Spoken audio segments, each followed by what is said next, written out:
How to become the maker of your own downfall. The signs and tells of a weak mindset. Perfectionism. Welcome to Keeping Up with the Expectations. What does it mean to be perfect? What is perfection? So many different answers are hovering in the air right now. To each their own, of course. But why don't we take a different look at it still? What is the connection between a weak mindset and perfection? Perception. It comes as no surprise, probably, right? Because it's true. Perfection is an individual concept. Sometimes it happens so that more than one individual shares the same concept. Simple as that. But if it were as simple as that, there wouldn't be a need for this post. We'll start at the basics. An example is a must for that, of course. For instance, when a person becomes a perfectionist in their work, because their work was not challenging enough and so, they decided to make sure that everything is perfect to simply pass the time. Given enough time, this turns into a habit, and everything is fine. It even becomes quite the asset and receives praise. Until the workload increases. That is when the troubles start. Now, anyone who has ever experienced or observed a bad habit knows how difficult it can be to quit one. Cigarettes and drinks aside, a bad habit can be anything: leaving the lights on, having an annoying alarm clock tone, anything. A habit is called a habit for a reason.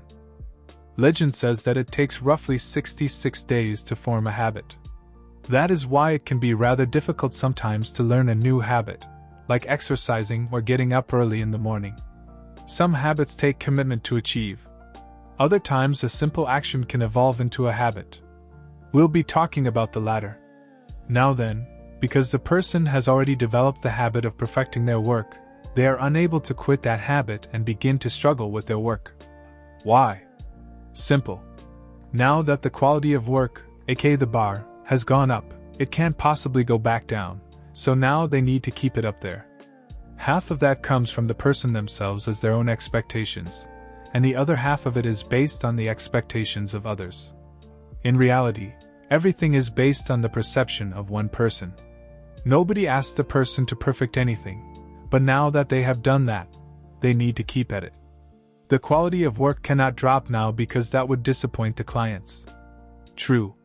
But, of course, there is a but.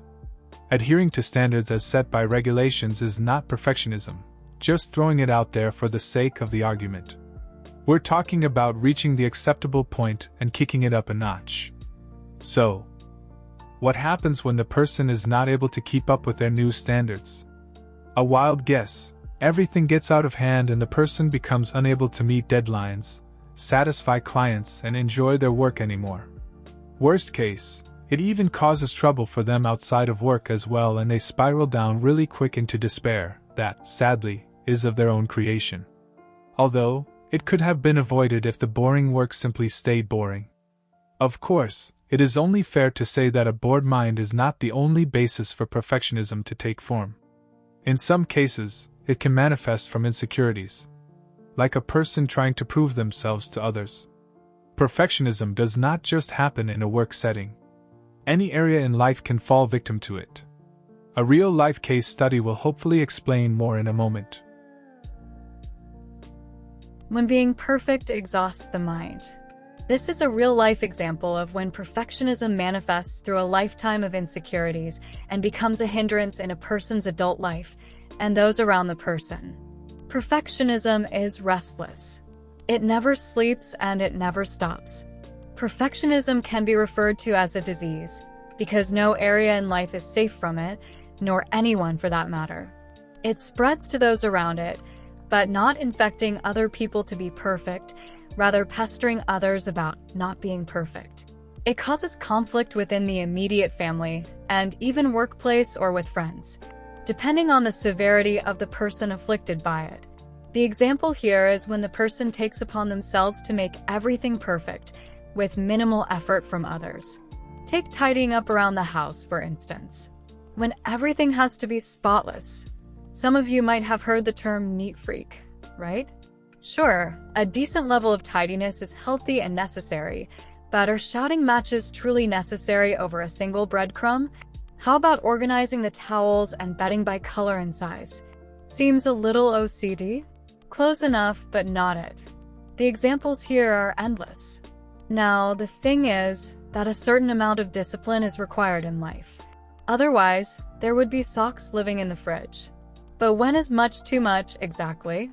For this case study, we have a full-grown adult with a spouse, a family, and a career. All good so far, so where's the problem, you might ask? We're getting there. Now, not to dive in too deep for the reasons why, or this case study will turn into a therapy session, we're gonna have to make do with a short explanation of the fact that a person can develop perfectionism as a bad habit or an illness when wanting to gain praise and prove themselves to others. This happens when a child does not receive enough attention. Some children lash out, while others can try to gain it through academic achievements. This is exactly what happened with our example. The person got into the habit of making everything perfect from a very early age. When doing chores around the house didn't make much of a difference, the person turned to schoolwork. Starting with homework, going on to several different after-school curriculum, becoming quite the overachiever. The person took it upon themselves to be perfect every moment of every day, in everything they do, in hopes of being recognized. Which they were, just perhaps not as much as they hoped. Why such an assumption? The person had admitted that themselves. Unfortunately, this happened in their adulthood. The damage was already done. The person began living in their own perfect reality. Because they created that idea of perfect by themselves for themselves, they stuck with it. Now, some of you might want to ask, why not just stop doing that? It's a reasonable question. However, once the weak-minded society sees that embodiment of perfection, they begin expecting for the person to keep at it as if it's as easy as breathing. It becomes difficult to lower the bar back down because once the person does slip up, the weak mindsets around them give them grief about it and never let them forget it. Acceptance for a child is a huge deal. Whether it's from the immediate family or peers, it doesn't matter. It is important, and if it is that important, then disappointing the audience is not an option. Yes, a crowd pleaser is similar, but the difference is that a perfectionist does everything for themselves more, whereas a crowd pleaser does it for others. Moving on. It is only fair to mention that these reasons do not manifest in a child for no reason. But right now, the focus is on how perfectionism can be a hindrance in adulthood. So, perfectionism becomes a problem when the perfect never stops. The person becomes obsessed, because there is no room for messy and no margin for error either.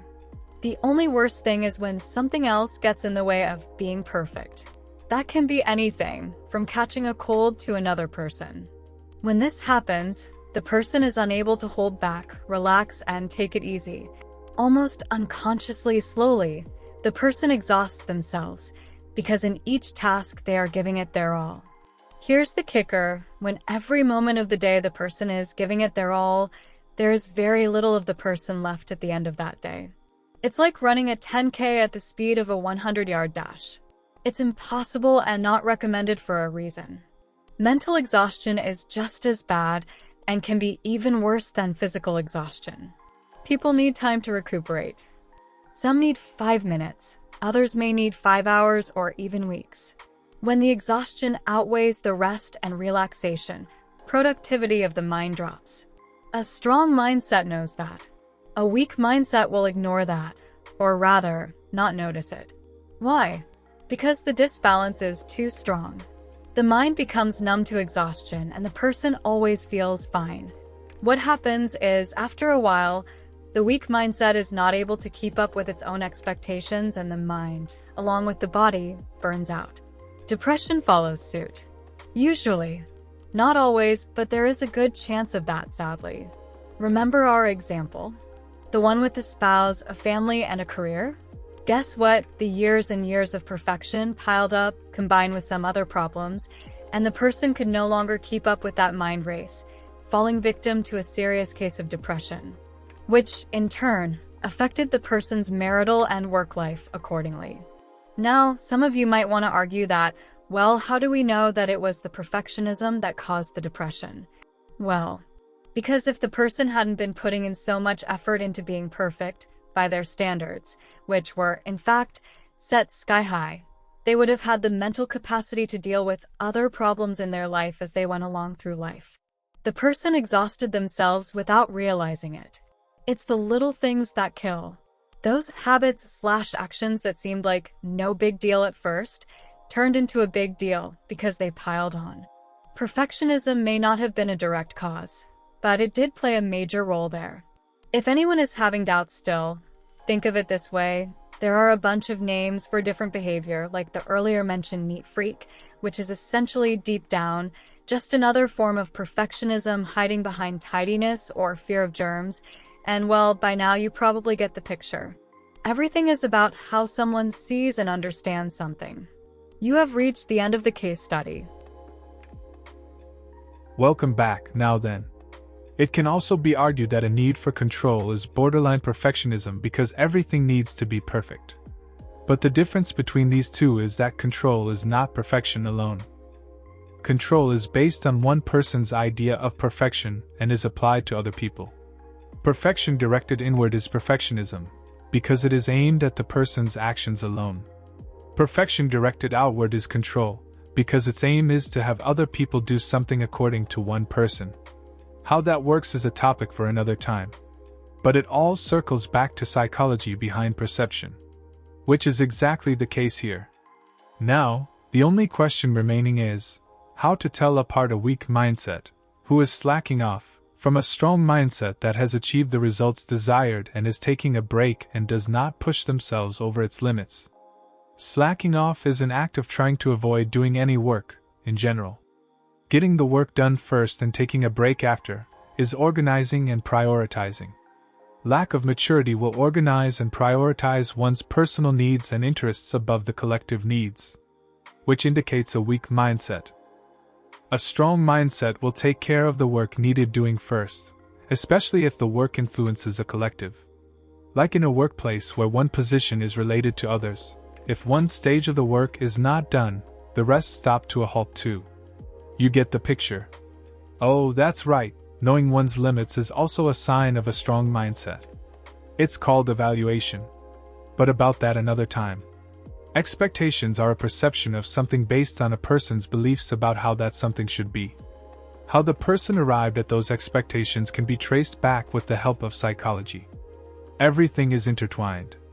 The bottom line remains the same. The way people see and understand things is based inside their minds. Perception. How it works, or not, is psychology. Perception and psychology. Psychology and perception, one heck of a Twix pair, which you haven't seen the last of by far.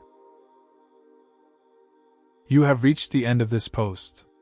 Thank you for listening, stay tuned for more. And remember, mental health is important too.